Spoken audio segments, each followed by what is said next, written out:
kati mwemwegatte ku bantu abangi kangende ndaba abaana baffe balina. Okay? Yeah.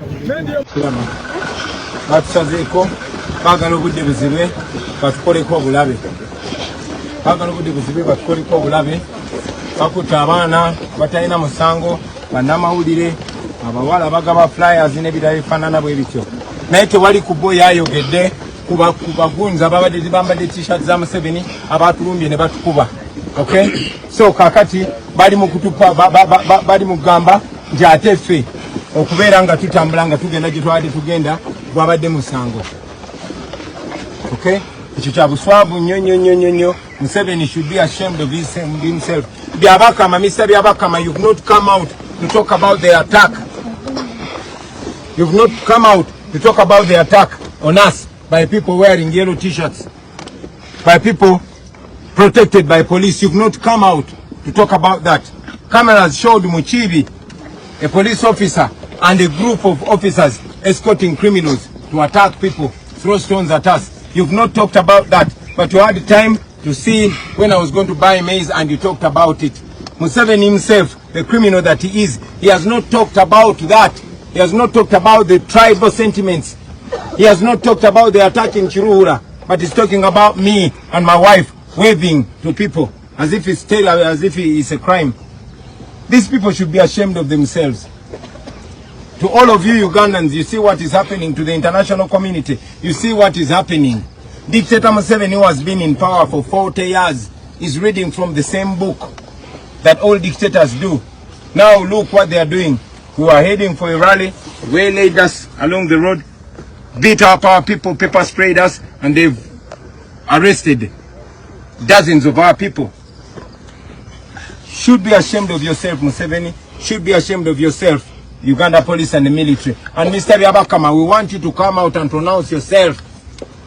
We want you to come out and pronounce yourself. You are the chairperson of the Electoral Commission. Is this a kind of election that you are organizing, or are you blind? You don't see that.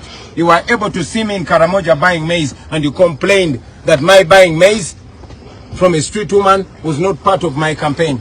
Is this part of our campaign? Is attacking us part of our campaign? We want answers. Okay, embera bwetyo bwe yabadde akawungezi k'olunaku olwaleero mu bitundu by'eMbarara Kazo nga Bobi Wine agezaako okuwa kampeyini. Ono amagye gamusazeeko awamu ne poliisi era ne bakwata abaana bangi bafuutu soldiers, poliisi n'ebaggalira. Poliisi ekulembeddwamu Afande Mukiibi. Ono Afande Mukiibi jjukira nti yalabibwako omulundi oguwedde mu bitundu by'e Masaka kwegamba Afande Mukiibi y'afande eyateekebwa mu kalulu k'okiseera kinene okutambulira ku Bobi Wine n'okwata abaana bonna abawagira Bobi Wine. Kino kitegeeza ki nti buli olaba Bobi Wine manya Afande Mukiibi amuli ku kide oba amuli ku mpimpi. Afande Mukiibi y'afande y'omu. Abantu beebuuza Afande Mukiibi akolera mu kitundu ki, because Afande Mukiibi ono yalabibwako mu bitundu by'eMbarara mu bitundu by'e Masaka ng'akola era yakwata abaana bangi.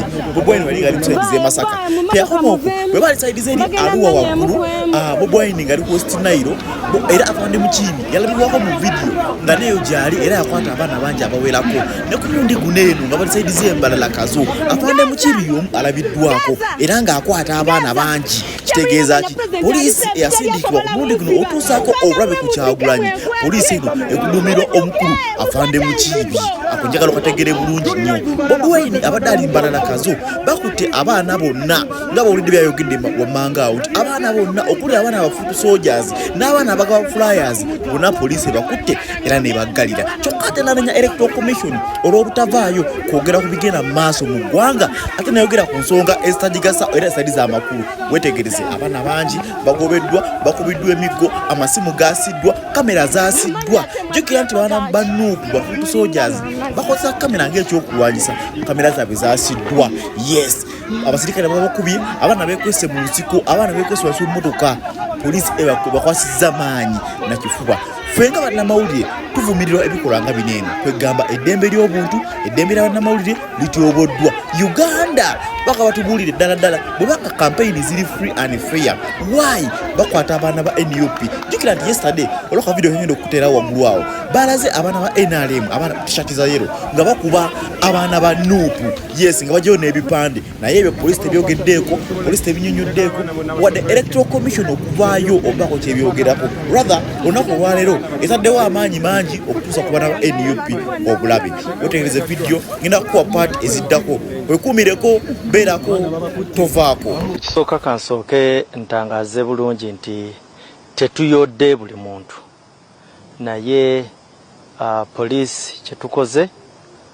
tukoze ekikwekweto twajja maaso awo nga tulabula nti waliwo emize gye tutagenda kukiriziganya nazo naye abantu abamu babadde tebazigoberera ensonga zaffe nga bwe tuzirambika twafuna abapolisi tulina abapolisi abakubiddwa tuyina emmotoka za polisi ze kati nga ikakumiro bayenona emmotoka ya polisi almost buli wayitawo olunaku bakuba omuntu bakola ebintu ebitakirizibwa bwogenda bwolaba kati nga incident ya abimu bakuba omuntu n'agenda ne ku kitanda sofa abasirikale betu abakakubibwa abaana abo bitukutte tebaka wansi wa bana n'abalala bangi badde bafunanga ebisago naye nga tugezaako nnyo okulaba nti embeera tetugiwanvu ya nnyo okugezaako okukola ki okulaba nti campaign zigenda bulungi naye waliwo we tutuuse ne tugamba no okuba leero n'obuki ate abasinga bonna babadde nga ku drones ezo babira ku drones ezo bayina gloves ziriko obuuma so juzi bakubya abapolisi bo tulina ne files so leero tusazeewo tukole ekikwekweto batwala mu kutandika kubonyaabonya n'abantu abataluliimu bw'okola efujjo tujjanga poliisi ne tukutuukiriranga gwe ne tukukwata wonna we tukusanze mukutte bammeka era abantu bano kyekyatuuka kubanga omuntu bwamba mumunoonya mumusindikira ebbaluwa ekugamba nti tukunoonya ku poliisi jangu foot soldier toyinza musindikira bbaluwa foot soldier ofuna obudde bwo bw'owulira nga operation ekola n'omukwata ekyokubiri is numbers zo just change okubuulira is operation ebaddewo saawa 11:00 so operational commanders ku ground bajja kuba batuwa statistics bameka be bakutte then tuveeyo era mutongole tubabuulire abantu bano bemukutte mwabasangako aluwa ne muyingira mu hoteli muyoolayo abamu juzi mwabadde babadde eMbarara ne bayoolayo abamu mugenda okubayola nga bakava ekiruhura kubakuba miggo abakiruhura babakuba emiggo mwakakwatako bameka